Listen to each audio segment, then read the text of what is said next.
ходе проведения профилактических мероприятий в отношении лидеров и участников преступных групп на территории Республики Абхазия 17 июля сотрудниками Службы государственной безопасности были задержаны и доставлены в здание Службы госбезопасности Барцба Рауль Засимович, Цышба Станислав Леонидович, Мепория Гия Гибиевич, Шария Георгий Ардашелович.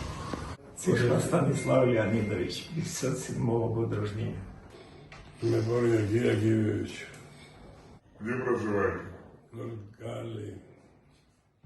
Фамилия, имущество, год рождения. Я Георгий Ардашилович, 78-01-12. Город Гал, улица Ломоносова.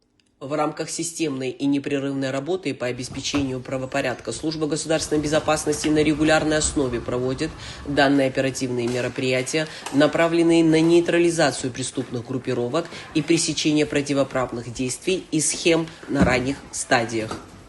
Одного из так называемых криминальных авторитетов задержали сотрудники уголовного розыска Гулрыпского РОВД. Житель города Гал, неоднократно судимый Лиманджава Мурман Валикоевич, 1956 года рождения, был задержан в селе Дранда Гулрыпского района в результате оперативно-профилактических мероприятий, проводимых правоохранительными органами в отношении лидеров и участников преступных групп. Данные мероприятия направлены на пресечение преступной деятельности и обеспечение правопорядка в республике.